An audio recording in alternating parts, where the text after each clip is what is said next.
Singh Fremont, Sarabjit Singh Kulwinder Kaur Dhoot, Surjit Singh Chahal Yuba City, Gurdev Singh Sohal Antelope, Sarabjit Singh Elko Nevada, Kamaljit Singh Daulatpuria Manteca, Karnail Singh Randhawa Turlock. ਇਹਨਾਂ ਸਾਰਿਆਂ ਦਾ ਧੰਨਵਾਦ। ਜੇ ਤੁਸੀਂ ਵੀ ਇਸ ਪ੍ਰੋਗਰਾਮ ਨੂੰ ਸਪਾਂਸਰ ਕਰਨਾ ਚਾਹੁੰਦੇ ਹੋ, ਸੰਪਰਕ ਕਰ ਸਕਦੇ ਹੋ 408 722 7698। ਅੱਜ 16 ਮਈ ਦਿਨ ਵੀਰਵਾਰ ਹੈ ਤੇ ਆਓ ਸ਼ੁਰੂਆਤ ਕਰਦੇ ਹਾਂ ਅਪਡੇਟ ਕੈਲੀਫੋਰਨੀਆ। ਪ੍ਰਵੀਨ ਜੀ, ਪਹਿਲੀ ਜੀ। ਖਬਰ ਤੇ ਨਜ਼ਰ ਮਾਰੀਏ ਤਾਂ ਕੈਲੀਫੋਰਨੀਆ ਦੇ ਵਿੱਚ ਡਰਾਈਵਰਸ ਨੂੰ ਇਸ ਟਾਈਮ ਮਨੀ ਆਫਰ ਕੀਤੀ ਜਾ ਰਹੀ ਆ ਤਾਂ ਜੋ ਇੱਕ ਜਿਹੜਾ ਅਲਟਰਨੇਟ ਟੈਕਸ ਆ ਉਸ ਨੂੰ ਉਹ ਟੈਸਟ ਕਰ ਸਕਣ ਗੈਸ ਟੈਕਸ ਦੀ ਬਜਾਏ। ਇਹ ਜਿਹੜੀ ਈਮੇਲ ਆ ਮੈਨੂੰ ਵੀ ਜਿਹੜੀ ਉਹ ਪਹੁੰਚੀ, ਮੈਂ ਦੇਖਿਆ ਜਿਹੜੀ ਡੀਐਮਵੀ ਨੇ ਘੱਲੀ ਆ। ਇਹ ਕਿਹਾ ਜਾ ਰਿਹਾ ਵੀ ਕੈਲੀਫੋਰਨੀਅਨਸ ਐਵਰੇਜ $300 ਸਟੇਟ ਦੇ ਗੈਸ ਟੈਕਸ ਭਰਦੇ ਨੇ। ਕਹਿ ਸਕਦੇ ਹਾਂ ਵੀ ਮੇਬੀ ਘੱਟੋ ਘੱਟ ਇੱਕ ਗੱਡੀ ਦੇ ਉੱਤੇ ਜੇ ਕਿਸੇ ਦੇ ਕੋਲ ਹੈਗੀ ਆ। ਤੇ ਸਟੇਟ ਇਸ ਟਾਈਮ ਆਫਰ ਕਰ ਰਹੀ ਆ ਡਰਾਈਵਰਸ ਨੂੰ $400 ਜਿਹੜੀ ਉਹ ਕਹਿੰਦੇ ਅਸੀਂ ਤੁਹਾਨੂੰ ਦੇਵਾਂਗੇ, ਤੁਸੀਂ ਪਰ ਮਾਈਲ ਫੀਸ ਵਾਲੀ ਜਿਹੜੀ ਇੱਕ ਪਾਇਲਟ ਪ੍ਰੋਗਰਾਮ ਆ ਉਸ ਵਿੱਚ ਹਿੱਸਾ ਲਓ, ਜਿਸ ਨੂੰ ਰੋਡ ਚਾਰਜ ਦਾ ਨਾਮ ਦਿੱਤਾ ਗਿਆ ਆ, ਤਾਂ ਜੋ ਕਹਿੰਦੇ ਵੀ ਅਸੀਂ ਦੇਖੀਏ ਵੀ ਇਹ ਜਿਹੜੇ ਕਰੰਟਲੀ ਜੋ ਗੈਸ ਟੈਕਸ ਆ ਉਸ ਨੂੰ ਲਾ ਕੇ ਆਪਾਂ ਫਿਰ ਪਰ ਮਾਈਲ ਫੀਸ ਆ ਉਸ ਨੂੰ ਕੀਤਾ ਜਾਵੇ। ਇਹਦਾ ਮਤਲਬ ਇਹ ਹੋਊਗਾ ਪਰ ਮਾਈਲ ਫੀਸ ਦੇ ਹਿਸਾਬ ਦੇ ਨਾਲ ਵੀ ਤੁਹਾਡੀ ਗੱਡੀ ਦੇ ਵਿੱਚ ਉਹ ਕੋਈ ਨਾ ਕੋਈ ਇਕਵਿਪਮੈਂਟ ਲਾਉਣਗੇ, ਜਿਹੜਾ ਉਹ ਚੈੱਕ ਕਰਦੀ ਰਹੂਗੀ ਵੀ ਕਿੰਨੇ ਮਾਈਲ ਜਿਹੜੀ ਆ ਉਹ ਕੈਲੀਫੋਰਨੀਆ ਦੇ ਵਿੱਚ ਚੱਲੀ ਆ, ਤਾਂ ਤੇ ਫਿਰ ਉਸ ਹਿਸਾਬ ਦੇ ਨਾਲ ਤੁਹਾਨੂੰ ਜਿਹੜਾ ਉਹ ਟੈਕਸ ਭਰਨਾ ਪਊਗਾ। ਜਿਹਦੀ ਵੱਧ ਚੱਲਦੀ ਆ ਉਹਦੇ ਲਈ ਤਾਂ ਇਹ ਕੰਮ ਜਿਹੜਾ ਉਹ ਫਿਰ ਮਹਿੰਗਾ ਸਾਬਤ ਹੋ ਸਕਦਾ। ਕਹਿੰਦੇ ਵੀ ਇਹ ਜਿਹੜੀ ਸਟੱਡੀ ਦੇ ਵਿੱਚ ਹਿੱਸਾ ਲੈਣ ਦੇ ਲਈ ਇਹ ਕੋਈ ਜ਼ਰੂਰੀ ਨਹੀਂ ਆ ਵੀ ਇਹ ਸਟੱਡੀ ਤੋਂ ਬਾਅਦ ਦੇ ਵਿੱਚ ਇਸ ਨੂੰ ਲਾਗੂ ਕਰ ਦਿੱਤਾ ਜਾਵੇ, ਕਿਉਂਕਿ ਰੌਲਾ ਪੈਂਦਾ ਰਿਹਾ ਪਹਿਲਾਂ ਵੀ ਪਰ ਮਾਈਲ ਜਿਹੜੀ ਫੀਸ ਆ ਉਸ ਦਾ, ਜਿਸ ਦੀ ਕਾਫੀ ਮੈਜੋਰਟੀ ਲੋਕਾਂ ਨੇ ਜਿਹੜੀ ਵਿਰੋਧਤਾ ਕੀਤੀ ਸੀਗੀ। ਪਰ ਹੁਣ ਸਟੱਡੀ ਦੇ ਵਿੱਚ ਕਹਿੰਦੇ ਵੀ ਜਿਹੜੇ ਇੰਟਰਸਟਿਡ ਆ ਉਹ ਇਹ ਸਟੱਡੀ ਦੇ ਵਿੱਚ ਆਨਲਾਈਨ ਸੈਟਅਪ ਕਰ ਸਕਦੇ ਆ ਜੂਨ ਮਹੀਨੇ ਤੱਕ। ਜੁਲਾਈ ਦੇ ਵਿੱਚ ਜਿਹੜੇ ਜਿੰਨਿਆਂ ਨੇ ਵੀ ਸਾਈਨ ਅਪ ਕੀਤਾ ਉਹਨਾਂ ਚੋਂ ਜਿਹੜੇ ਪਾਰਟਿਸਪੈਂਟਸ ਆ ਸਟੱਡੀ ਦੇ ਲਈ ਉਹਨਾਂ ਨੂੰ ਸਿਲੈਕਟ ਕੀਤਾ ਜਾਊਗਾ ਤੇ ਫਿਰ ਅਗਸਤ ਤੋਂ ਲੈ ਕੇ ਜਨਵਰੀ 2025 ਤੱਕ ਜਿਹੜੇ ਪਾਰਟਿਸਪੈਂਟ ਚਲਾਉਣਗੇ ਉਸ ਹਿਸਾਬ ਦੇ ਨਾਲ ਜਿਹੜਾ ਉਹ ਰੋਡ ਚਾਰਜ ਪੇਮੈਂਟਸ ਆ ਉਹ ਆਨਲਾਈਨ ਉਹਨਾਂ ਨੂੰ ਭਰਨੀਆਂ ਜਿਹੜੀਆਂ ਪੈਣਗੀਆਂ। ਤੇ ਇਹਨਾਂ 6 ਮਹੀਨਿਆਂ ਦੇ ਵਿੱਚ 2 ਸਰਵੇ ਭਰਨੇ ਆ ਤੇ ਜਿੰਨੀਆਂ ਹੋਰ ਐਕਟੀਵਿਟੀਜ਼ ਆ ਉਹ ਕੰਪਲੀਟ ਕਰਨ ਦੇ ਉੱਤੇ ਬਾਅਦ ਦੇ ਵਿੱਚ $400 ਇਹਨਾਂ ਨੂੰ ਦਿੱਤਾ ਜਾਊਗਾ। ਸਤੰਬਰ ਦੇ ਵਿੱਚ ਪਹਿਲਾਂ $100 ਇਹਨਾਂ ਨੇ ਦੇ ਦੇਣਾ ਵੀ ਤੁਹਾਨੂੰ ਇਹ ਨਾ ਲੱਗੇ ਵੀ ਪਤਾ ਨਹੀਂ ਬਾਅਦ ਚ ਮਿਲਣੇ ਆ ਕਿ ਨਹੀਂ, ਤੇ ਫਿਰ ਜਿਹੜਾ ਫਰਵਰੀ 2025 ਵਿੱਚ ਤੁਹਾਨੂੰ ਬਕਾਇਆ $300 ਉਹ ਮਿਲ ਜਾਊਗਾ। ਸੋ ਪਾਰਟਿਸਪੈਂਟਸ ਨੂੰ ਕਹਿੰਦੇ ਆ ਜਿਹੜੇ ਸਟੱਡੀ 'ਚ ਹਿੱਸਾ ਲੈਣਗੇ ਗੈਸ ਟੈਕਸ ਜਾਂ ਇਲੈਕਟ੍ਰਿਕ ਵਹੀਕਲ ਰਜਿਸਟ੍ਰੇਸ਼ਨ ਫੀਸ ਦਾ ਜਿਹੜਾ ਕ੍ਰੈਡਿਟ ਆ ਉਹ ਵੀ ਬਾਅਦ ਦੇ ਵਿੱਚ ਮਿਲ ਸਕਦਾ ਆ। ਇਹ ਹੁਣ ਦੇਖਣਾ ਹੋਊਗਾ ਵੀ ਇਸ ਨੂੰ ਲੈ ਕੇ ਲੋਕਾਂ 'ਚ ਕੈਲੀਫੋਰਨੀਆ ਦੇ ਖਾਸ ਕਰਕੇ ਜਿਹੜੀਆਂ ਗੱਡੀਆਂ ਚਲਾਉਂਦੇ ਆ ਉਹ ਕਿੰਨਾ ਕੁ ਉਤਸ਼ਾਹ ਦਿਖਾਉਂਦੇ ਆ। ਜੀ, ਅਗਲੀ ਖਬਰ ਦੇ ਵੱਲ ਵਧੀਏ ਤੇ ਇਸ ਵੇਲੇ ਦੀ ਵੱਡੀ ਖਬਰ ਇਜ਼ਰਾਈਲ ਦੇ ਵਿੱਚੋਂ ਆ ਰਹੀ ਹੈ, ਇਜ਼ਰਾਈਲ ਤੇ ਗਾਜ਼ਾ ਦੇ ਵਿੱਚੋਂ। ਇਜ਼ਰਾਈਲ ਦੀ ਮਿਲਟਰੀ ਨੇ ਕਲੇਮ ਕੀਤਾ ਕਿ ਉਹਨਾਂ ਨੇ 5 ਸੋਲਜਰ ਜਿਹੜੇ ਨੇ ਉਹ ਦੂਜੇ ਪਾਸੇ ਲੜ ਰਹੇ ਉਹਨਾਂ ਨੂੰ ਮਾਰ ਦਿੱਤਾ, ਮਾਰ ਮੁਕਾਇਆ। ਨਦਰਨ ਗਾਜ਼ਾ ਦੇ ਇਲਾਕਿਆਂ ਦੇ ਵਿੱਚ ਇਹ ਜਿਹੜੀ ਘਟਨਾ ਵਾਪਰੀ ਹੈ, ਇੱਥੇ ਇਜ਼ਰਾਈਲੀ ਟੈਂਕਾਂ ਨੇ ਹਮਲਾ ਕੀਤਾ ਸੀਗਾ। ਜਬਾਲੀਆ ਰਿਫਿਊਜੀ ਕੈਂਪ ਹੈ ਜਿੱਥੇ ਦੱਸਿਆ ਜਾ ਰਿਹਾ ਹੈ ਕਿ ਗਾਜ਼ਾ ਦੇ ਵਿੱਚੋਂ ਲੜਨ ਵਾਲੇ ਜਿਹੜੇ ਲੜਾਕੇ ਨੇ ਉਹ ਇਕੱਠੇ ਹੋਏ ਸੀਗੇ, ਜਿੱਥੇ ਇਜ਼ਰਾਈਲੀ ਟੈਂਕਾਂ ਨੇ ਗੋਲੇ ਸਿੱਟੇ ਸੀਗੇ ਤੇ ਉਸ ਤੋਂ ਬਾਅਦ 5 ਜਿਹੜੇ ਸੋਲਜਰ ਆ ਉਹਨਾਂ ਦੇ ਵਿਰੋਧੀਆਂ ਦੇ ਉਹਨਾਂ ਨੂੰ ਮਾਰ ਦੇਣ ਬਾਰੇ ਇਜ਼ਰਾਈਲੀ ਫੋਰਸਿਸ ਨੇ ਜਿਹੜਾ ਉਹ ਕਲੇਮ ਕੀਤਾ। ਦੱਸਦੀ ਕਿ ਆਪਾਂ ਹੁਣ ਤੱਕ ਹਜ਼ਾਰਾਂ ਦੀ ਗਿਣਤੀ ਦੇ ਵਿੱਚ ਜਿਹੜੇ ਫਿਲਸਤੀਨੀਅਨ ਆ ਉਹ ਇਹਨਾਂ ਇਲਾਕਿਆਂ ਨੂੰ ਛੱਡ ਕੇ ਚਲੇ ਗਏ ਨੇ, ਕਿਉਂਕਿ ਬੰਬਾਰਮੈਂਟ ਜਿਹੜੀ ਉਹ ਲਗਾਤਾਰ ਜਾਰੀ ਹੈ। ਇਹ ਜਿਹੜੀ ਬੈਟਲ ਹੈ, ਜਿਹੜੀ ਲੜਾਈ ਹੈ, ਜਿਹੜਾ ਜੰਗ ਹੈ, ਸਦਰਨ ਸਿਟੀ ਹੈ ਜਿਹੜਾ ਰਫਾ, ਉੱਥੇ ਵੀ ਹੁਣ ਘੱਟੋ ਘੱਟ 6 ਲੱਖ ਲੋਕ ਨੇ ਜਿਹੜੇ ਇਹਨਾਂ ਇਲਾਕਿਆਂ ਤੋਂ ਛੱਡ ਕੇ ਜਾ ਚੁੱਕੇ ਨੇ। ਇਜ਼ਰਾਈਲ ਨੇ ਉੱਥੇ ਆਪਰੇਸ਼ਨ ਸ਼ੁਰੂ ਕੀਤਿਆਂ ਨੂੰ ਤਕਰੀਬਨ 10 ਦਿਨ ਹੋ ਗਏ ਨੇ। ਸੋ ਮਨੁੱਖਤਾ ਦੇ ਲਈ ਇੱਕ ਜੰਗ ਜਿਹੜੀ ਹੈ ਬੜੀ ਘਾਤਕ ਸਿੱਧ ਹੋ ਰਹੀ ਹੈ ਤੇ ਇਸ ਜੰਗ ਦੇ ਵਿੱਚ ਜਿੱਥੇ ਹਜ਼ਾਰਾਂ ਲੋਕ ਮਾਰੇ ਗਏ ਨੇ, ਉੱਥੇ ਇਸ ਜੰਗ ਕਰਕੇ ਲੱਖਾਂ ਲੋਕਾਂ ਨੂੰ ਇਹਨਾਂ ਇਲਾਕਿਆਂ ਦੇ ਵਿੱਚੋਂ ਹਿਜਰਤ ਕਰਨੀ ਪੈ ਰਹੀ ਹੈ। ਮਿਲੀਅਨ ਤੋਂ ਜ਼ਿਆਦਾ ਲੋਕ ਡਿਸਪਲੇਸ ਹੁਣ ਤੱਕ ਹੋ ਚੁੱਕੇ ਨੇ ਇਹਨਾਂ ਇਲਾਕਿਆਂ ਦੇ ਵਿੱਚੋਂ। ਜੀ, ਅਕਸਰ ਦੇਖਿਆ ਜਾਂਦਾ ਆ ਵੀ ਕਈ ਤਰੀਕੇ ਦੀਆਂ ਥੈਰੇਪੀਜ਼ ਚੱਲਦੀਆਂ ਆ, ਚਾਹੇ ਉਹ ਮੈਰੀਵਾਨਾ ਦੇ ਨਾਲ ਸੰਬੰਧਿਤ ਹੋਵੇ ਤੇ ਚਾਹੇ ਜਿਹੜੇ ਆ ਹੋਰ ਸਾਈਕੇਡੈਲਿਕ ਜਿਹੜੇ ਕਹ ਲਓ ਵੀ ਨਸ਼ੇ ਹੁੰਦੇ ਆ ਉਸ ਦੇ ਨਾਲ ਸੰਬੰਧਿਤ। ਸਾਈਕੇਡੈਲਿਕ ਥੈਰੇਪੀ ਤੇ ਜਿਹੜੇ ਵਰਕਰ ਰਾਈਟ ਦੇ ਬਿੱਲ ਆ ਉਹ ਕਹਿੰਦੇ ਕੈਲੀਫੋਰਨੀਆ ਦੇ ਇਸ ਬਜਟ ਦੇ ਵਿੱਚ ਅੱਗੇ ਐਡਵਾਂਸ ਹੋਣ ਤੋਂ ਪਿੱਛੇ ਜਿਹੜੇ ਉਹ ਰਹਿ ਗਏ ਆ, ਉਹ ਫੇਲ ਹੋ ਗਏ ਆ। ਮਲਟੀ-ਬਿਲੀਅਨ ਡਾਲਰ ਦਾ ਬਜਟ ਡੈਫਿਸਿਟ ਕੈਲੀਫੋਰਨੀਆ ਦੇ ਸਾਹਮਣੇ ਆ ਤੇ ਲਾਅ ਮੇਕਰਸ ਨੂੰ ਕਹਿੰਦੇ ਵੀ ਇਹ ਫੈਸਲੇ ਲੈਣੇ ਪੈ ਰਹੇ ਆ ਜਿਨ੍ਹਾਂ ਵਿੱਚ ਅਜਿਹੇ ਕਈ ਹਜ਼ਾਰਾਂ ਹੀ ਜਿਹੜੇ ਮੈਜਰਸ ਆ ਜੋ ਲੈਜਿਸਲੇਚਰ ਦੇ ਵਿੱਚ ਅਜੇ ਵੀ ਜਿਉਂਦੇ ਸੀਗੇ ਉਹਨਾਂ ਨੂੰ ਜਿਹੜਾ ਉਹ ਘੱਟ ਕਰਨਾ ਪੈ ਸਕਦਾ ਆ। ਅੱਜ ਵੀਰਵਾਰ ਨੂੰ ਕਹਿੰਦੇ ਇਹਨਾਂ ਨੇ ਸੈਂਕੜੇ ਜਿਹੜੇ ਬਿੱਲ ਆ ਉਹਨਾਂ ਨੂੰ ਰੋਕ ਦਿੱਤਾ ਸਟੇਟ ਤੇ ਜਿਹੜੀ ਅਸੈਂਬਲੀ ਫਲੋਰਸ ਦੇ ਉੱਤੇ, ਜਿਸ ਨੂੰ ਸਸਪੈਂਸ ਫਾਈਲ ਕਹਿੰਦੇ ਆ, ਉਸ ਦੇ ਜਿਹੜਾ ਉਹ ਤਹਿਤ ਕਹਿੰਦੇ ਵੀ ਇਹ ਇੱਕ ਬੜਾ ਮਿਸਟੀਰੀਅਸ ਪ੍ਰੋਸੈਸ ਹੁੰਦਾ ਆ ਜਿਹਦੇ ਵਿੱਚ ਲਾ ਮੇਕਰਸ ਜਿਹੜੀਆਂ ਇਹ ਦੋ ਕਮੇਟੀਆਂ ਦੇ ਉੱਤੇ ਡਿਸਾਈਡ ਕਰਦੇ ਆ ਵਿਦਆਊਟ ਐਨੀ ਐਕਸਪਲੇਨੇਸ਼ਨ। ਕੋਈ ਉਹਦੇ ਆਨਸਰ ਨਹੀਂ ਦਿੱਤਾ ਜਾਂਦਾ ਵੀ ਕਾਹਦੇ ਲਈ, ਪਰ ਮੈਜੋਰਿਟੀ ਜਿਹੜਾ ਕਾਰਨ ਇਹੀ ਹੁੰਦਾ ਵੀ ਜੇ ਕੋਈ ਬਿੱਲ ਪਾਸ ਹੁੰਦਾ ਉਹਦੇ ਵਿੱਚ ਬਜਟ ਅਪਰੋਪਰੀਏਟ ਕਰਨਾ ਪੈਂਦਾ ਹੈ, ਬਜਟ ਜਿਹੜਾ ਉਹ ਮਨੀ ਜਿਹੜੀ ਉਹ ਦੇਣੀ ਪੈਂਦੀ ਆ। ਪਰ ਇਸ ਦੇ ਨਾਲ ਕਹਿੰਦੇ ਵੀ ਬਹੁਤ ਸਾਰੇ ਜਿਹੜੇ ਬਿੱਲਾਂ ਨੂੰ ਸਸਪੈਂਸ ਫਾਈਲ ਦੇ ਵਿੱਚ ਪਾ ਦਿੱਤਾ ਜਾਂਦਾ ਆ। ਸੋ ਕਹਿੰਦੇ ਵੀ 3/4 ਯਾਨੀ ਕਿ 75% ਜਿਹੜੇ ਬਿੱਲ ਆ ਉਹ ਇਸ ਪ੍ਰੋਸੈਸ ਦੇ ਵਿੱਚ ਲਾ ਮੇਕਰਸ ਯੂਜਲੀ ਪਾਸ ਕਰ ਦਿੰਦੇ ਆ। ਪਰ ਕਹਿੰਦੇ ਵੀ ਇਸ ਸਾਲ ਆਊਟ ਆਫ ਦੀ ਆਰਡੀਨਰੀ ਹੋ ਰਿਹਾ ਆ।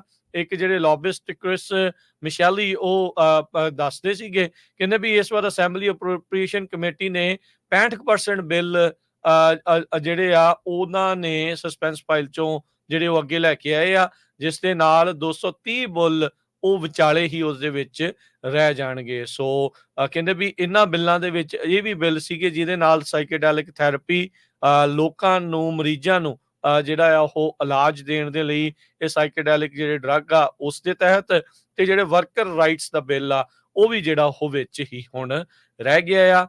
ਰੈਪਰੇਸ਼ਨਸ ਕਹਿੰਦੇ ਵੀ ਜਦੋਂ ਕਾਲੇ ਮੂਲ ਦੇ ਕੈਲੀਫੋਰਨੀਅਨਸ ਦੇ ਲਈ ਰੈਪਰੇਸ਼ਨ ਕਮੇਟੀ ਨੇ ਕਿਹਾ ਸੀਗਾ ਵੀ ਇਹਨਾਂ ਨੂੰ ਕੁਛ ਨਾ ਕੁਛ ਮਿਲਣਾ ਚਾਹੀਦਾ ਆ ਕੁਛ ਮੁਹੱਈਆ ਕਰਾਇਆ ਜਾਵੇ, ਪਰ ਉਹ ਵੀ ਕਹਿੰਦੇ ਵੀ ਇਸ ਬਿੱਲ ਦੇ ਵਿੱਚ ਇਸ ਜਿਹੜੀ ਸਸਪੈਂਸ ਫਾਈਲ ਦੇ ਵਿੱਚ ਰਹਿ ਗਿਆ ਆ। ਜੀ, ਅਗਲੀ ਖਬਰ ਦੇ ਵੱਲ ਵਧੀਏ ਤੇ ਰੁਕ ਕਰੀਏ ਸੈਨ ਫਰਾਂਸਿਸਕੋ ਦਾ। ਸੈਨ ਫਰਾਂਸਿਸਕੋ ਦੇ ਵਿੱਚ ਹੋਮਲੈਸਨੈਸ ਜਿਹੜੀ ਆ ਉਹਦੇ ਨਾਲ ਨਜਿੱਠਣ ਦੇ ਲਈ ਜਿਹੜਾ ਕੀਤਾ ਗਿਆ ਖਰਚਾ ਉਹ ਇਸ ਵੇਲੇ ਚਰਚਾ ਦਾ ਵਿਸ਼ਾ ਬਣਿਆ ਹੋਇਆ ਤੇ ਵੱਡੀਆਂ ਜਿਹੜੀਆਂ ਖਬਰਾਂ ਨੇ, ਵੱਡੇ ਆਰਟੀਕਲ ਨੇ ਉਹ ਲਿਖੇ ਜਾ ਰਹੇ ਨੇ ਲੋਕਾਂ ਦਾ। ਤੇ ਸਿਟੀ ਅਫੀਸ਼ੀਅਲਸ ਦੇ ਉੱਤੇ ਇਹ ਸਵਾਲ ਹੈ ਕਿ ਇੰਨੀ ਵੱਡੀਆਂ ਰਕਮਾਂ ਖਰਚਣ ਦੇ ਬਾਵਜੂਦ ਹੋਮਲੈਸਨੈਸ ਨਾਲ ਨਜਿੱਠਣ ਦੇ ਲਈ ਜਾਂ ਉਹਦੇ ਨਾਲ ਸਿੱਝਣ ਦੇ ਲਈ ਤੁਸੀਂ ਕੀਤਾ ਕੀ ਹੈ। ਦੱਸਿਆ ਜਾ ਰਿਹਾ ਕਿ ਜਿਹੜੀਆਂ ਵੀ ਹੁਣ ਜਿਹੜੇ ਲੋਕ ਉੱਥੇ ਟੈਂਟਸ ਦੇ ਵਿੱਚ ਰਹਿ ਰਹੇ ਨੇ ਜਾਂ ਸਿਟੀ ਦੇ ਸਟਰਕਚਰਸ ਦੇ ਉੱਤੇ ਰਹਿ ਰਹੇ ਨੇ, ਸਾਈਡ ਵਾਕ ਉੱਤੇ ਸੌਂ ਰਹੇ ਨੇ, ਪਬਲਿਕ ਸਪੇਸਿਸ ਨੂੰ ਯੂਜ਼ ਕਰ ਰਹੇ ਨੇ, ਉਹਨਾਂ ਦਾ ਇਜ਼ਾਫਾ 13% ਹੋਇਆ, ਜਿਹੜਾ ਕਿ 2022 ਦੇ ਵਿੱਚ ਕਿਹਾ ਗਿਆ ਸੀਗਾ ਕਿ ਕੁਝ ਫੈਮਲੀਜ਼, ਕੁਝ ਕੁ ਹਜ਼ਾਰ ਫੈਮਲੀਜ਼ ਦਾ ਉਹਨਾਂ ਨੇ ਅੰਕੜਾ ਦਿੱਤਾ ਹੈ, ਉਹ ਰੇਜ਼ ਹੋ ਗਿਆ, ਹੁਣ 13% ਉਹਦੇ ਵਿੱਚ ਇਜ਼ਾਫਾ ਦਰਜ ਕੀਤਾ ਗਿਆ। ਜਿਹੜੇ ਲੋਕ ਸਾਈਡ ਵਾਕ ਤੇ ਸੌਂਦੇ ਨੇ ਜਾਂ ਯੂਜ਼ ਕਰਦੇ ਨੇ ਆਪਣੀ ਪਬਲਿਕ ਜਿਹੜੀ ਸਪੇਸ ਹੈ ਉਹਦੇ ਵਿੱਚ, ਉਹ ਕਹਿੰਦੇ ਕਿ 2913 ਉਹਨਾਂ ਲੋਕਾਂ ਦੇ ਵਿੱਚ ਵਾਧਾ ਹੋਇਆ। ਇਹ 37% ਦਾ ਇਜ਼ਾਫਾ ਦੇਖਿਆ ਜਾ ਰਿਹਾ ਪਿਛਲੇ ਸਾਲ ਦੇ ਅੰਕੜੇ 1049 ਦੇ ਨਾਲੋਂ।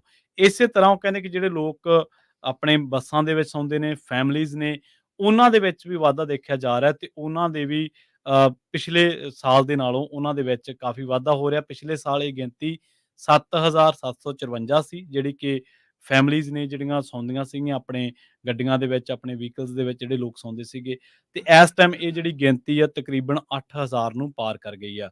ਲੋਕ ਇਹ ਸਵਾਲ ਖੜਾ ਕਰ ਰਹੇ ਨੇ ਕਿ ਇੰਨੀ ਰਕਮ ਖਰਚਣ ਦੇ ਬਾਵਜੂਦ, ਇੰਨੇ ਵੱਡੇ ਦਾਅਵੇ ਕਰਨ ਦੇ ਬਾਵਜੂਦ ਤੁਸੀਂ ਇਹਦੇ ਨਾਲ ਹਾਲੇ ਤੱਕ ਨਜਿੱਠ ਕਿਉਂ ਨਹੀਂ ਸਕੇ। 437 ਹੋਮਲੈਸਨੈਸ ਫੈਮਲੀਜ਼ ਜਿਹੜੀਆਂ ਨੇ ਉਹ ਸਿਟੀ ਦੇ ਆਲੇ ਦੁਆਲੇ ਇਸ ਤਰ੍ਹਾਂ ਦੇ ਅਸੁਰੱਖਿਅਤ ਤੇ ਰੋਜ਼ ਟੈਂਪਰੇਰੀ ਟਿਕਾਣਿਆਂ ਨੂੰ ਲੱਭਦੀਆਂ ਫਿਰਦੀਆਂ ਨੇ। ਤੇ 2022 ਦੇ ਨਾਲ ਜੇ ਕੰਪੇਅਰ ਕੀਤਾ ਜਾਵੇ ਤਾਂ ਕਹਿੰਦੇ ਕਿ ਇਹ 94% ਦਾ ਵਾਧਾ 2022 ਦੇ ਵਿੱਚ ਇਹਨਾਂ ਪਰਿਵਾਰਾਂ ਦੇ ਵਿੱਚ ਇੱਕ ਵਾਰੀ ਜਿਹੜੀ ਗਿਣਤੀ ਹੈ ਉਹ ਕਮੀ ਦਰਜ ਕੀਤੀ ਗਈ ਸੀ, ਘਾਟਾ ਦਰਜ ਕੀਤਾ ਗਿਆ ਸੀ। ਪਰ ਇੱਕ ਵਾਰ ਫਿਰ ਤੋਂ ਇਹ ਚਰਚਾ ਜਿਹੜੀ ਚੱਲੀ ਆ, ਆਪਾਂ ਅਕਸਰ ਹੀ ਚਰਚਾ ਕਰਦੇ ਹਾਂ ਕਿ ਸੈਨ ਫਰਾਂਸਿਸਕੋ ਦੇ ਵਿੱਚੋਂ ਬਿਜ਼ਨਸ ਜਾ ਰਹੇ ਨੇ, ਕ੍ਰਾਈਮ ਵੱਧ ਰਿਹਾ ਤੇ ਉੱਥੇ ਇਸ ਕਰਕੇ ਸਿਟੀ ਦੇ ਰੈਵਨਿਊ ਦੇ ਵਿੱਚ ਵੀ ਕਮੀ ਜਿਹੜੀ ਦੇਖਣ ਨੂੰ ਹਾਂਜੀ ਦਰਜ ਕੀਤੀ ਗਈ ਸੀਗੀ। ਜੀ, ਅਗਲੀ ਗੱਲ ਕਰੀਏ ਬਿਊਟ ਕਾਉਂਟੀ ਤੋਂ ਜਿਹੜੀ ਆ ਰਹੀ ਆ, ਉੱਥੇ ਇੱਕ ਅੱਗ ਲੱਗੀ ਸੀ, ਵੈਜੀਟੇਸ਼ਨ ਫਾਇਰ ਲੱਗੀ ਸੀ। ਹੁਣ ਇਹ ਦੱਸਿਆ ਜਾ ਰਿਹਾ ਵੀ ਜਿਹੜੇ ਫਾਇਰ ਫਾਈਟਰਸ ਆ ਉਸ ਅੱਗ ਦੇ ਉੱਤੇ ਥੋੜਾ ਬਹੁਤਾ ਕਾਬੂ ਪਾਉਣ ਦੇ ਵਿੱਚ ਕਾਮਯਾਬ ਹੋ ਰਹੇ ਨੇ। ਇਵੈਕੂਏਸ਼ਨ ਵਾਰਨਿੰਗਸ ਅਜੇ ਵੀ ਉਹਨਾਂ ਇਲਾਕਿਆਂ ਦੇ ਵਿੱਚ ਸ਼ੈਰਿਫ ਆਫਿਸ ਦੇ ਦੁਆਰਾ ਜਿਹੜੀਆਂ ਆ ਉਹ ਜਾਰੀ ਕੀਤੀਆਂ ਹੈਗੀਆਂ ਆ। ਸੋ ਕਹਿੰਦੇ ਵੀ ਇਹ ਵੈਜੀਟੇਸ਼ਨ ਫਾਇਰ ਆ, ਉਹਦੇ ਕਰਕੇ ਇਵੈਕੂਏਸ਼ਨ ਆਰਡਰ ਜਾਰੀ ਕੀਤੇ ਸੀ। ਇਹ ਬੁੱਧਵਾਰ ਨੂੰ ਸਵੇਰੇ ਰਾਤ ਨੂੰ 9:30 ਵਜੇ ਕੱਲ ਜਿਹੜਾ ਇਹ ਵਾਪਰਿਆ ਸੀਗਾ। ਵਾਰਨਿੰਗ ਕਹਿੰਦੇ ਵੀ ਕੌਨਕੋ ਜ਼ੋਨ 511 ਉਸ ਦੇ ਵਿੱਚ ਬਿਗ ਬੈਂਡ ਰੋਡ, ਸਰਚਸੀਜ਼ ਮਾਈਨ ਰੋਡ, ਨਿਊਸਮ ਰੈਂਚ ਰੋਡ ਦੇ ਉੱਤੇ ਜਿਹੜੀਆਂ ਇਸ ਟਾਈਮ ਦਿੱਤੀਆਂ ਆ। ਇਹ ਜਿਹੜੀ ਅੱਗ ਆ ਇਹ ਨਿਊਸਮ ਰੈਂਚ ਜਿਹੜੇ ਕੌਨਕਾਓ ਤੇ ਸਰਸੀਜ਼ ਮਾਈਨ ਰੋਡ ਆ ਉਸ ਦੇ ਨਜ਼ਦੀਕ ਲੱਗੀ ਸੀ। ਹੁਣ ਤੱਕ ਅਧਿਕਾਰੀਆਂ ਦੀ ਮੰਨੀਏ ਤਾਂ 50% ਅੱਗ ਦੇ ਉੱਤੇ ਕਾਬੂ ਪਾ ਲਿਆ ਗਿਆ ਆ।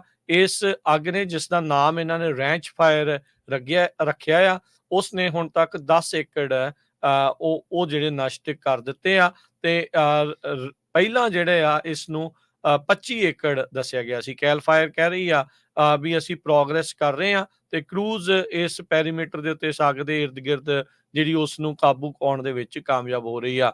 ਇਹ ਵੀ ਦੱਸ ਜਾਈਏ ਕੈਲੀਫੋਰਨੀਆ ਦੇ ਵਿੱਚ ਇਹ ਹੁਣ wild fire season the kind of ਸ਼ੁਰੂਆਤ ਆ।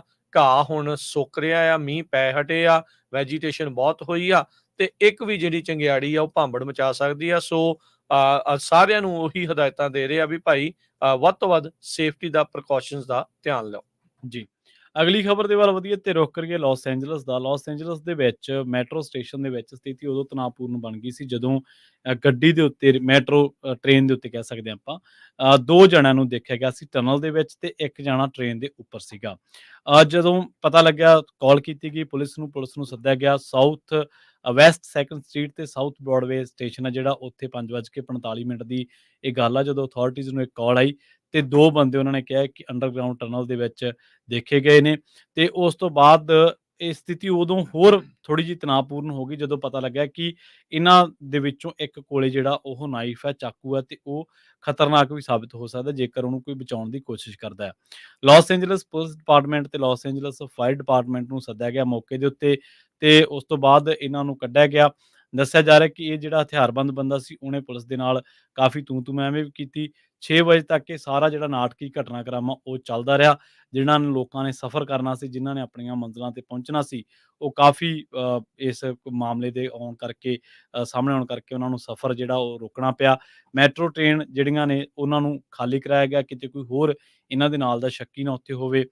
ਜਿਹੜਾ ਸਪੋਕਸ ਪਰਸਨ ਹੈ ਮੈਟਰੋ ਦਾ, ਮਿਸਟਰ ਬਰਿਊਸ ਉਹਦਾ ਨਾਮ ਦੱਸਿਆ ਗਿਆ, ਉਹਨਾਂ ਨੇ ਇਹ ਗੱਲ ਦੱਸੀ ਹੈ ਕਿ ਕੁਝ ਘੰਟਿਆਂ ਬਾਅਦ ਫਿਰ ਜਿਹੜੀ ਇਹ ਟ੍ਰੇਨ ਸਰਵਿਸ ਹੈ ਇਹਨੂੰ ਉਸੇ ਤਰ੍ਹਾਂ ਬਹਾਲ ਕਰ ਦਿੱਤਾ ਗਿਆ ਸੀਗਾ ਤੇ ਡਿਲੇ ਹੋਏ ਸੀਗੇ ਕਿਉਂਕਿ ਟ੍ਰੈਸਪਾਸਿੰਗ ਇਨਸੀਡੈਂਟ ਉਹਨਾਂ ਨੇ ਇਸ ਘਟਨਾ ਨੂੰ ਕਰਾਰ ਦਿੱਤਾ ਤੇ ਅਲਟੀਮੇਟਲੀ ਕਹਿੰਦੇ ਕਿ A&E ਲਾਈਨ ਜਿਹੜੀਆਂ ਨੇ ਉਹ 6 ਵਜੇ ਤੋਂ ਬਾਅਦ ਰੈਗੂਲਰ ਕਰ ਦਿੱਤੀਆਂ ਗਈਆਂ ਸੀਗੀਆਂ। ਜੀ, ਅਗਲੀ ਖਬਰ ਗਾਲਟ ਇਲਾਕੇ ਤੋਂ ਆ ਰਹੀ ਹੈ। ਇਹ 99 ਦੇ ਉੱਤੇ ਐਲਗਰੋਵ ਸਟਾਕਟਨ ਲੋਡਾਈ ਦੇ ਨਜ਼ਦੀਕ ਪੈ ਜਾਂਦਾ ਹੈ। ਇਹ ਗਾਲਟ ਦਾ ਜਿਹੜਾ ਛੋਟਾ ਜਿਹਾ ਸ਼ਹਿਰ ਆ, ਉੱਥੇ ਇੱਕ ਸਕੂਲ ਬੱਸ ਡਰਾਈਵਰ ਆ, ਉਸ ਦੇ ਸੱਟਾਂ ਲੱਗੀਆਂ। ਉਸ ਬੱਸ ਦੇ ਵਿੱਚ ਉਸ ਟਾਈਮ ਸਕੂਲ ਦੇ ਵਿਦਿਆਰਥੀ ਵੀ ਸੀਗੇ ਜਦ ਇੱਕ ਪਿਕਅਪ ਜਿਹੜਾ ਆ ਟਰੱਕ ਦੇ ਨਾਲ ਇਸ ਦੀ ਦੁਰਘਟਨਾ ਹੋਈ ਆ, ਐਕਸੀਡੈਂਟ ਹੋ ਗਿਆ। ਸਕੂਲ ਦਾ ਬੱਸ ਡਰਾਈਵਰ ਆ, ਉਸ ਨੂੰ ਕ੍ਰੈਸ਼ ਤੋਂ ਬਾਅਦ ਚ ਹਸਪਤਾਲ ਦਾਖਲ ਕਰਾਇਆ ਗਿਆ ਆ।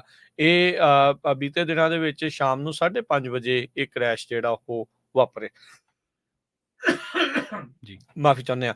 Galt joint union elementary school district ਨੇ ਜਿਹੜਾ ਉਹ ਦੱਸਿਆ ਵੀ ਕਿਸੇ ਵੀ ਵਿਦਿਆਰਥੀ ਦੇ ਸੱਟ ਜਿਹੜੀ ਉਹ ਨਹੀਂ ਲੱਗੀ। ਪਿਕਅਪ ਟਰੱਕ ਦੇ ਜਿਹੜੇ ਡਰਾਈਵਰ ਆ ਉਸ ਨੂੰ ਗ੍ਰਿਫਤਾਰ ਕਰ ਲਿਆ ਗਿਆ ਸੀਗਾ ਤੇ ਕਹਿੰਦੇ ਵੀ ਇੱਕ ਪਾਵਰ ਪੋਲ ਇਸ ਦੇ ਕਰਕੇ ਉਹ ਵੀ ਉੱਥੇ ਡਿੱਗ ਗਿਆ ਸੀ, ਜਿਸ ਕਰਕੇ 300 ਤੋਂ ਵੱਧ ਲੋਕਾਂ ਦੀ ਬਿਜਲੀ ਵੀ ਉੱਥੇ ਗੁੱਲ ਹੋ ਗਈ ਸੀ। ਜੀ, ਨਾਲ ਹੀ ਅਗਲੀ ਜਿਹੜੀ ਪ੍ਰਵੀਨ ਜੀ ਗੱਲ ਕਰਦੇ ਜਾਈਏ 530 ਏਰੀਆ ਕੋਡ ਵਾਲੇ, ਯਾਨੀ ਕਿ ਯੂਬਾ ਸਿਟੀ ਤੇ ਉਸ ਦੇ ਇਰਦ ਗਿਰਦ ਦੇ ਇਲਾਕਿਆਂ ਦੇ ਵਿੱਚ ਇਹ ਏਰੀਆ ਕੋਡ ਚੱਲਦਾ ਇਹਨਾਂ ਕਾਉਂਟੀਜ਼ ਦੇ ਵਿੱਚ। ਕਹਿੰਦੇ ਵੀ ਇਹਨਾਂ ਨੂੰ ਹੁਣ ਫੋਨ ਨੰਬਰਸ ਦਾ ਨਵਾਂ ਏਰੀਆ ਕੋਡ ਮਿਲਣ ਜਾ ਰਿਹਾ ਹੈਗਾ ਆ। ਕੈਲੀਫੋਰਨੀਆ ਪਬਲਿਕ ਯੂਟਿਲਿਟੀ ਕਮਿਸ਼ਨ ਆ, ਉਹਨਾਂ ਨੇ ਐਲਾਨ ਕੀਤਾ ਆ ਵੀ ਉਹਨਾਂ ਦੇ ਪਲਾਨ ਆ ਵੀ ਜਿੰਨਾ ਵੀ ਉੱਥੇ ਜਿਹੜਾ ਨਵਾਂ ਏਰੀਆ ਕੋਡ ਹੋਊਗਾ 530 ਰੀਜਨ ਨੂੰ, ਕਹਿੰਦੇ ਵੀ ਇਸ ਦੇ ਵਿੱਚ 837 ਏਰੀਆ ਕੋਡ ਆ ਉਹ ਚਾਲੂ ਹੋਵੇਗਾ। ਇਸ ਨੂੰ 31 ਜਨਵਰੀ 2025 ਤੋਂ ਲਾਗੂ ਕੀਤਾ ਜਾਊਗਾ। ਇਹਦਾ ਮਤਲਬ ਇਹ ਨਹੀਂ ਵੀ ਜਿਨ੍ਹਾਂ ਦੇ 530 ਏਰੀਆ ਕੋਡ ਆ ਉਹ ਬੰਦ ਹੋ ਜਾਣਗੇ, ਉਹ ਨੰਬਰ ਕਹਿੰਦੇ ਵੀ ਉਸੇ ਤਰੀਕੇ ਦੇ ਨਾਲ ਚੱਲਦੇ ਰਹਿਣਗੇ। ਪਰ ਜਨਵਰੀ 31 2025 ਤੋਂ ਬਾਅਦ ਚ ਜੇ ਤੁਸੀਂ ਉੱਥੇ ਨਵੀਂ ਲਾਈਨ ਜਾਂ ਨਵਾਂ ਫੋਨ ਨੰਬਰ ਲੈਣ ਦੇ ਲਈ ਜਾਂਦੇ ਆ ਤਾਂ ਹੋ ਸਕਦਾ ਆ ਵੀ ਤੁਹਾਨੂੰ 837 ਏਰੀਆ ਕੋਡ ਦੇ ਨਾਲ ਨੰਬਰ ਜਿਹੜਾ ਆ ਉਹ ਮਿਲੇ।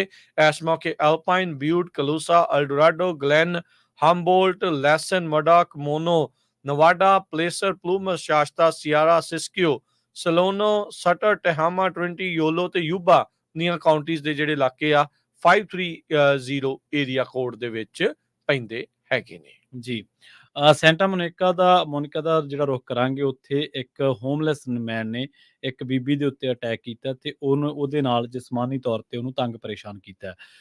ਇਹ ਘਟਨਾ ਉਦੋਂ ਵਾਪਰੀ ਹੈ ਜਦੋਂ ਇਹ ਬੀਬੀ ਘੁੰਮ ਰਹੀ ਸੀ ਇਹਨਾਂ ਇਲਾਕਿਆਂ ਦੇ ਵਿੱਚ ਬੀਚ ਦੇ ਉੱਤੇ, ਤੇ ਉਦੋਂ ਇੱਕ ਹੋਮਲੈਸ ਜਿਹੜਾ ਬੰਦਾ ਸੀਗਾ, ਉਹਨੇ ਜਿਹਦਾ ਦੱਸਿਆ ਗਿਆ ਕ੍ਰਿਮੀਨਲ ਰਿਕਾਰਡ ਹੈ, ਉਹਨੇ ਇਹਦੇ ਨਾਲ ਧੱਕੇਸ਼ਾਹੀ ਕੀਤੀ ਤੇ ਇਹਨੂੰ ਉੱਥੇ ਧੱਕਾ ਵੀ ਦਿੱਤਾ। ਉਸ ਤੋਂ ਬਾਅਦ ਪੁਲਿਸ ਨੂੰ ਸੱਦਿਆ ਗਿਆ, 911 ਕਾਲ ਕੀਤੀ ਗਈ ਤਾਂ ਪੁਲਿਸ ਨੇ ਆ ਕੇ ਇਹਨੂੰ ਫੜਿਆ। ਦੱਸਿਆ ਜਾ ਰਿਹਾ ਹੈ ਕਿ ਮੈਕਲਮ ਵਾਰਡ 48 ਸਾਲਾਂ ਦਾ ਹੈ ਤੇ ਇਹਦੇ ਉੱਤੇ ਹੁਣ ਪੁਲਿਸ ਨੇ ਕਈ ਜਿਹੜੇ ਚਾਰਜਸ ਲਾਏ ਨੇ, ਜਿਨ੍ਹਾਂ ਦੇ ਵਿੱਚ ਜਿਸਮਾਨੀ ਵਧੀਕੀ ਦਾ ਚਾਰਜ ਵੀ ਜਿਹੜਾ ਉਹ ਸ਼ਾਮਲ ਹੈ। ਪੁਲਿਸ ਦੇ ਦੱਸਣ ਦੇ ਮੁਤਾਬਕ ਇਹਦਾ ਪਹਿਲਾਂ ਵੀ ਰਿਕਾਰਡ ਰਿਹਾ ਤੇ ਇਹਨਾਂ ਇਲਾਕਿਆਂ ਦੇ ਵਿੱਚ ਇਹਦੀਆਂ ਅੱਗੇ ਵੀ ਇਹੋ ਜਿਹੀਆਂ ਹਰਕਤਾਂ ਜਿਹੜੀਆਂ ਨੇ ਉਹ ਸਾਹਮਣੇ ਆਈਆਂ ਨੇ। ਪਰ ਹੁਣ ਜਿਹੜਾ ਇਹਨੂੰ ਚਾਰਜ ਕੀਤਾ ਗਿਆ ਫੈਲਨੀ ਕਾਊਂਟਸ ਆਫ ਕਿਡਨੈਪਿੰਗ ਦੇ, assault with intent to commit rape ਤੇ ਐਂਡ ਪੇਰੋਲ ਵਾਇਲੇਸ਼ਨ ਦੇ ਜਿਹੜੇ ਇਹਦੇ ਉੱਤੇ ਚਾਰਜ ਲੱਗੇ ਨੇ, ਤੇ ਹੁਣ ਇਹਨੂੰ ਵਿਦਆਊਟ ਬੇਲ ਜਿਹੜਾ ਉਹ ਹੈਲਡ ਕੀਤਾ ਗਿਆ। ਪੁਲਿਸ ਨੇ ਇੱਥੇ ਹੋਰ ਵੀ ਲੋਕਾਂ ਨੂੰ ਜਿਹੜਾ ਉਹ ਨੇੜੇ ਸੀਗੇ ਉਹਨਾਂ ਨੂੰ ਕਿਹਾ ਕਿ ਤੁਸੀਂ ਜਿਹੜੇ ਇਹਤਿਆਤ ਰੱਖਿਆ ਕਰੋ, ਆਪਣੇ ਆਲੇ ਦੁਆਲੇ ਦਾ ਖਿਆਲ ਜ਼ਰੂਰ ਰੱਖਿਆ ਕਰੋ। ਲੰਘੇ ਦਿਨੀ ਪੰਜਾਬੀ ਰੇਡੀਓ ਐਸੇ ਤੇ ਵੀ ਇੱਕ ਕਾਲ ਜਿਹੜੀ ਉਹ ਆਈ ਸੀਗੀ ਕਿ ਇੱਕ ਬੰਦੇ ਉੱਤੇ ਜਿਹੜਾ ਵਾਕ ਕਰ ਰਿਹਾ ਸੀ, ਜਿਵੇਂ ਬੀਬੀ ਕਰ ਰਹੀ ਸੀ, ਉਹਦੇ ਉੱਤੇ ਵੀ ਇਸ ਤਰ੍ਹਾਂ ਬੋਤਲ ਦੇ ਨਾਲ ਪਾਣੀ ਦੀ ਬੋਤਲ ਉਹਦੇ ਤੇ ਸਿੱਟੀ ਗਈ ਤੇ ਉਹਨੂੰ ਜਿਹੜਾ ਗਲਤ ਤਰੀਕੇ ਨਾਲ ਉਹਨੂੰ ਕਮੈਂਟ ਜਿਹੜੇ ਕੀਤੇ ਗਏ ਬੋਲਿਆ ਉਹਦੇ ਗਿਆ ਤੇ। ਸੀਗਾ। ਹਾਂਜੀ। ਜੀ। ਅਗਲੀ ਗੱਲ ਕਰੀਏ, ਮਾੜੀ ਖਬਰ ਆ ਰਹੀ ਹੈ ਫ੍ਰੈਸਨੋ ਕਾਉਂਟੀ ਤੋਂ, ਜਿੱਥੇ ਕਿ ਨਾਰਥ ਤੇ ਡੀ ਵੋਲਫ ਐਵੀਨਿਊ ਦੇ ਇਲਾਕੇ ਦੇ ਵਿੱਚ ਇੱਕ ਕ੍ਰੈਸ਼ ਹੋਇਆ ਆ, ਕੋਲੀਜਨ ਹੋਇਆ ਆ, ਟ੍ਰੈਫਿਕ ਕੋਲੀਜਨ, ਜਿਸ ਕਰਕੇ 2 ਜਾਣਿਆਂ ਦੀ ਮੌਤ ਹੋਈ ਆ ਤੇ 2 ਲੋਕਾਂ ਨੂੰ ਜਿਹੜਾ ਆ ਹਸਪਤਾਲ 'ਚ ਦਾਖਲ ਕਰਵਾਇਆ ਗਿਆ ਆ। CHP ਕਹਿੰਦੇ ਵੀ ਤਕਰੀਬਨ ਉੱਥੇ 2:10 ਦੇ ਉੱਤੇ ਮੌਕੇ ਵਾਰਦਾਤ ਦੇ ਉੱਤੇ ਪਹੁੰਚੀ ਸੀ, ਦੁਰਘਟਨਾ ਵਾਲੀ ਥਾਂ ਦੇ ਉੱਤੇ, ਜਿੱਥੇ ਸ਼ੈਵੀ ਸਲਵਰਾਡੋ ਜਿਹੜਾ ਟਰੱਕ ਆ ਉਹ ਕਹਿੰਦੇ ਇੰਟਰਸੈਕਸ਼ਨ 'ਚ ਜਿੱਥੇ ਆ ਰਿਹਾ ਸੀ, ਉੱਥੇ ਲਾਲ ਰੰਗ ਦੀ ਮਿਸਟੂਬੀਸ਼ੀ ਜਿਹੜੀ ਆ ਰਹੀ ਸੀ ਉਸ ਦੂਜੇ ਪਾਸਿਓਂ, ਉਹ ਇੰਟਰਸੈਕਸ਼ਨ ਦੇ ਵਿੱਚ ਇੱਕ ਦੂਜੇ ਦੇ ਨਾਲ ਜਿਹੜੀਆਂ ਉਹ ਟਕਰਾ ਗਈਆਂ ਆ। ਜਿਹੜਾ ਡਰਾਈਵਰ ਆ ਮਿਤਸੂਬੀਸ਼ੀ ਦਾ, ਉਹ ਸਟਾਪ ਸਾਈਨ ਦੇ ਉੱਤੇ ਕਹਿੰਦੇ ਵੀ ਰੁਕਿਆ ਸੀਗਾ, ਫਿਰ ਉਹ ਪ੍ਰੋਸੀਡ ਕੀਤਾ, ਪਰ ਦੂਜੇ ਪਾਸੋਂ ਆ ਰਹੇ ਜਿਹੜਾ ਟਰੱਕ ਆ ਉਸ ਦੇ ਵਿੱਚ ਟਕਰਾ ਗਈ ਆ। ਸੋ ਮੌਕੇ ਤੇ ਹੀ 2 ਜਾਣਿਆਂ ਨੂੰ ਮ੍ਰਿਤ ਘੋਸ਼ਿਤ ਕੀਤਾ ਹੈ। ਕਾਫੀ ਭਿਆਨਕ ਜਿਹੜਾ ਇਹ ਕੋਲੀਜਨ ਆ ਉਹ ਹਾਦਸਾ ਵਾਪਰਿਆ ਆ। ਇਨਵੈਸਟੀਗੇਟਰ ਕਹਿ ਰਹੇ ਆ ਵੀ ਸਪੀਡ ਤਾਂ ਨਹੀਂ ਲੱਗਦਾ ਤੇ ਨਾ ਹੀ ਇਸ ਦੇ ਵਿੱਚ ਅਜੇ ਕੋਈ ਸਾਡੇ ਕੋਲ ਇਨਫੋਰਮੇਸ਼ਨ ਆ ਵੀ ਅਲਕੋਹਲ ਜਾਂ ਡਰੱਗ ਇਸ ਇਨਸੀਡੈਂਟ ਦੇ ਵਿੱਚ ਹੋ ਸਕਦੇ ਆ। ਲੱਗਦਾ ਹੈ ਵੀ ਇੱਕ ਵੱਡੇ ਟਰੱਕ ਨੇ ਛੋਟੀ ਗੱਡੀ ਦੇ ਵਿੱਚ, ਜਿਹੜਾ ਪਿਕਅਪ ਟਰੱਕ ਸੀ ਸ਼ਾਇਦ, ਤੇ ਉਹ ਟੀ-ਬੋਨ ਮੇ ਵੀ ਹੋਇਆ ਹੋਵੇ, ਜਿਸ ਕਰਕੇ 2 ਜਣਿਆਂ ਦੀ ਮੌਤ ਹੋਈ ਆ। ਜੀ। ਬੇਕਰਸਫੀਲਡ ਦਾ ਰੁੱਖ ਕਰਦੇ ਹਾਂ। ਮਈ ਨੂੰ ਕਹਿੰਦੇ ਕਿ ਨੈਸ਼ਨਲ ਬਾਈਕ ਮੰਥ ਕਿਹਾ ਜਾਂਦਾ, ਤੇ ਬੇਕਰਸਫੀਲਡ ਦੇ ਵਿੱਚ ਇੱਕ ਲਾਅ ਫਰਮ ਆ ਚੇਨ ਕੋਹੇਨ ਕਲਾਰਕ, ਇਹਨੇ ਇੱਕ ਸਟੱਡੀ ਰਿਲੀਜ਼ ਕੀਤੀ ਹੈ ਜਿਹਦੇ ਵਿੱਚ ਇਹਨਾਂ ਨੇ ਦਾਅਵਾ ਕੀਤਾ ਕਿ ਸਿਟੀ ਦੇ ਵਿੱਚ ਜਿਹੜੇ ਰੇਟ ਆ ਉਹ ਐਕਸੀਡੈਂਟ ਦੇ, ਜਿਨ੍ਹਾਂ ਦੇ ਵਿੱਚ ਬਾਈਸਾਈਕਲ ਜਾਂ ਹੋਰ ਜਿਹੜੇ ਬਾਈਕਸ ਨੇ ਉਹ ਇਨਵੋਲਵ ਹੁੰਦੀਆਂ ਨੇ, ਉਹ ਵਧੇ ਨੇ।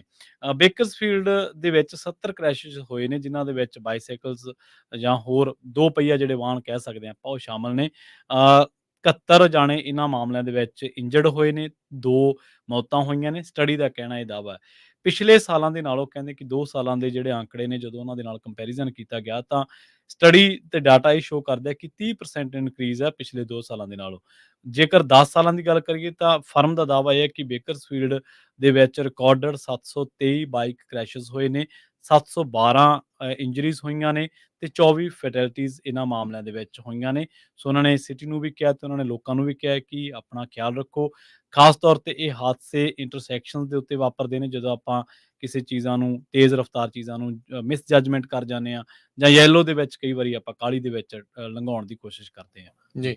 ਸਮਾਂ ਆਪਣਾ ਸਮਾਪਤੀ ਤੇ ਆ। ਜਾਂਦੇ ਫ੍ਰੈਸਨੋ ਦੇ ਇਰਦ ਗਿਰਦ ਦੇ ਇਲਾਕਿਆਂ ਦੇ ਵਿੱਚ ਜਿਹੜੇ ਕੀਆ ਗੱਡੀਆਂ ਦੇ ਮਾਲਕ ਨੇ ਜੀ। ਤੇ ਜਾਂ ਹੰਡਾਈ ਗੱਡੀਆਂ ਦੇ ਮਾਲਕ ਨੇ, ਉਹਨਾਂ ਨੂੰ ਚੇਤਾਵਨੀ ਜਿਹੜੀ ਉਹ ਜਾਰੀ ਕੀਤੀ ਗਈ ਆ। ਇੱਥੇ ਫ੍ਰੈਸਨੋ ਕੀਆ ਬॉयਜ਼ ਕਰਕੇ ਇੱਕ ਗਰੁੱਪ ਆ, ਜੋ ਕਿ ਕੀਆ ਦੀਆਂ ਗੱਡੀਆਂ ਤੇ ਹੰਡਾਈ ਦੀਆਂ ਜਿਹੜੀਆਂ ਗੱਡੀਆਂ ਆ ਉਹਨਾਂ ਨੂੰ ਚੋਰੀ ਕਰਦੇ ਆ ਤੇ ਬਾਅਦ ਦੇ ਵਿੱਚ ਉਸ ਬਾਬਤ ਸੋਸ਼ਲ ਮੀਡੀਆ ਦੇ ਉੱਤੇ ਵੀਡੀਓਜ਼ ਨੂੰ ਪੋਸਟ ਕੀਤਾ ਜਾਂਦਾ ਆ। ਕੱਲੇ ਫਾਉਲਰ ਦੇ ਸ਼ਹਿਰ ਦੇ ਵਿੱਚ ਪੁਲਿਸ ਨੇ ਦੱਸਿਆ ਵੀ ਹੁਣੇ 3 ਗੱਡੀਆਂ ਦੀ ਇਸ ਤਰੀਕੇ ਦੇ ਨਾਲ ਟਾਰਗੇਟ ਕੀਤੀਆਂ ਗਈਆਂ ਆ, ਉਹਨਾਂ ਨੂੰ ਚੋਰੀ ਕੀਤਾ ਗਿਆ ਆ। ਇਨਵੈਸਟੀਗੇਟਰ ਕਹਿੰਦੇ ਵੀ ਇਹ ਜਿਹੜੇ ਵਿੰਡੋ ਨੂੰ ਤੋੜ ਕੇ ਪਲਾਸਟਿਕ ਜਿਹੜੀ ਹਾਊਸਿੰਗ ਆ ਉਸ ਨੂੰ ਕੱਢ ਕੇ ਤੇ ਇਗਨੀਸ਼ਨ ਸਵਿਚ ਨੂੰ ਸਕਰੂ ਡਰਾਈਵਰ ਦੇ ਨਾਲ ਘੁਮਾ ਕੇ ਹੀ ਗੱਡੀਆਂ ਜਿਹੜੀਆਂ ਉਹ ਚਲਾ ਕੇ ਲੈ ਜਾਂਦੇ ਆ ਤੇ ਕੋਈ USB ਦੀ ਐਕਸੈਸਰੀ ਵਰਤਦੇ ਆ, ਜਿਹਦੇ ਨਾਲ ਗੱਡੀ ਨੂੰ ਉਹ ਔਨ ਕਰ ਲੈਂਦੇ ਆ। ਸੋ ਕੀਆ ਤੇ ਹੰਡਾਈ ਵਾਲੇ ਜਿਹੜੇ ਜਿੰਨੇ ਵੀ ਕਾਰ ਚਾਲਕ ਹੈਗੇ ਨੇ, ਜਿਨ੍ਹਾਂ ਦੇ ਉਹ ਕਾਰਾਂ ਦੇ ਮਾਲਕ ਆ, ਗੱਡੀਆਂ ਭਾਈ ਬਾਹਰ ਪਾਰਕ ਕਰਨ ਦੀ ਥਾਂ ਤੇ ਆਪਣੇ ਗਰਾਜ ਦੇ ਵਿੱਚ ਪਾਰਕ ਕਰਿਆ ਕਰੋ। ਫਰੈਜ਼ਨੋ ਕੀਆ ਬॉयਜ਼ ਇਸ ਟਾਈਮ ਕਾਫੀ ਸਰਗਰਮ ਹੋਏ ਨੇ। ਇਹ ਚੋਰਾਂ ਦਾ ਇੱਕ ਜਿਹੜਾ ਇਹ ਗਰੁੱਪ ਹੈਗਾ ਆ। ਜੀ ਮਾਰਕੀਟ ਦੀ ਹਾਲ ਜਾਂਦੇ ਜਾਂਦੇ ਦੱਸਦੇ ਜਾਈਏ ਤਾਂ ਡਾਓ ਜੋਨ ਦੇ ਵਿੱਚ ਅੱਜ 39 ਪੁਆਇੰਟਾਂ ਦੀ ਗਿਰਾਵਟ ਦਰਜ ਹੋਈ, 39,800 ਤੇ 69 ਦੇ ਉੱਤੇ ਬੰਦ ਹੋਇਆ। S&P ਦੇ ਵਿੱਚ 11 ਪੁਆਇੰਟ ਘਟੇ, 5297 ਤੇ ਬੰਦ ਹੋਇਆ। ਨੈਸਡੈਕ 16,698 ਤੇ ਬੰਦ ਹੋਇਆ, 44 ਪੁਆਇੰਟ ਘਟ ਕੇ। ਸੋਨੇ ਦਾ ਭਾਅ 2300 ਤੇ $82 ਪ੍ਰਤੀ ਆਉਂਸ। ਕੱਚੇ ਤੇਲ ਦੀ ਕੀਮਤ $79 ਪ੍ਰਤੀ ਬੈਰਲ ਰਹੀ ਆ। 10 year yield 4.3% ਦੇ ਉੱਤੇ ਰਹੀ। ਕ੍ਰਿਪਟੋ ਕਰੰਸੀ ਚ ਬਿਟਕੋਇਨ 65,408 ਤੇ ਅਥੀਰੀਅਮ 2949 US ਡਾਲਰ ਦੇ ਬਰਾਬਰ ਚੱਲ ਰਿਹਾ ਆ। ਜੀ ਜੀ, ਜੇਕਰ ਕਰੰਸੀ ਦੀ ਗੱਲ ਕਰੀਏ ਤਾਂ ਅੱਜ ਇੱਕ US ਡਾਲਰ ਦੀ ਕੀਮਤ ਜਿਹੜੀ ਆ ਉਹ 83 ਰੁਪਏ 48 ਪੈਸੇ ਇੰਡੀਅਨ ਰੁਪੀਸ ਦੇ ਵਿੱਚ ਰਹੀ ਆ, ਤੇ ਕੈਨੇਡੀਅਨ ਡਾਲਰ ਦੀ ਜੇ ਗੱਲ ਕਰੀਏ ਤਾਂ ਇੱਕ US ਡਾਲਰ ਦੀ ਕੀਮਤ ਅੱਜ ਰਹੀ ਹੈ $1 ਤੇ 36 ਸੈਂਟ ਦੇ ਬਰਾਬਰ। ਤੇ ਇਸੇ ਤਰੀਕੇ ਨਾਲ ਇੱਕ US ਡਾਲਰ 278 ਰੁਪਈਏ ਤੇ 98 ਪਾਕਿਸਤਾਨੀ ਰੁਪਈਆਂ ਦੇ ਬਰਾਬਰ ਰਿਹਾ ਹੈ। ਇੱਥੇ ਪ੍ਰੋਗਰਾਮ ਦੀ ਜਿਹੜੀ ਉਹ ਸਮਾਪਤੀ ਆ। ਤੇ ਜਾਣ ਤੋਂ ਪਹਿਲਾਂ ਇੱਕ ਵਾਰੀ ਫੇਰ ਦੱਸਦੇ ਜਾਈਏ ਵੀ ਜਿਹੜਾ ਬੇਕਰਸਫੀਲਡ ਦੇ ਵਿੱਚ ਰੈਫਲ ਡਰਾ ਜਿਹੜਾ ਉਹ ਅੱਜ ਨਿਕਲਿਆ ਸੀਗਾ, ਤੇ ਹੁਣ ਉਸ ਨੂੰ 1 ਵੀਕ ਦੇ ਲਈ ਹੋਰ ਐਕਸਟੈਂਡ ਕੀਤਾ ਆ। ਜਿਹੜੇ ਵੀ ਬੇਕਰਸਫੀਲਡ ਤੇ ਉਸ ਦੇ ਇਰਦ ਗਿਰਦ ਇਲਾਕੇ ਦੇ ਵਿੱਚ 1350 AM ਤੇ 107.5 FM ਨੂੰ ਸੁਣਦੇ ਨੇ, ਉਹ ਜ਼ਰੂਰ ਕਾਲ ਕਰਕੇ ਆਪਣਾ ਜਿਹੜਾ ਨਾਮ ਆ ਰੈਫਲ ਡਰਾ ਦੇ ਵਿੱਚ ਐਡ ਕਰਾਓ। ਰੈਫਲ ਡਰਾ ਦੇ ਵਿੱਚ ਐਂਟਰੀ ਬਿਲਕੁਲ ਮੁਫਤ ਹੈਗੀ ਆ, ਤੇ ਤੁਸੀਂ ਜਿਹੜੇ ਆ ਉਹ ਦਿਲਕਸ਼ ਇਨਾਮ ਜਿਹੜੇ ਉਹ ਜਿੱਤ ਸਕਦੇ ਹੈਗੇ ਆ। ਤੇ ਤੁਸੀਂ ਕਾਲ ਕਰ ਸਕਦੇ ਹੋ ਹੁਣ ਸਟੂਡੀਓ ਦੇ ਵਿੱਚ 408 272 5200 ਦੇ ਉੱਤੇ ਇਸ ਰੈਫਲ ਡਰਾ ਦੇ ਵਿੱਚ ਆਪਣਾ ਨਾਮ ਐਡ ਕਰਵਾਉਣ ਦੇ ਲਈ। ਲੈਣੇ ਆ ਜੀ ਇਜਾਜ਼ਤ। ਸਾਡੇ ਦੋਨਾਂ ਵੱਲੋਂ ਸਭ ਨੂੰ ਪਿਆਰ ਭਰੀ ਸਤਿ ਸ਼੍ਰੀ ਅਕਾਲ।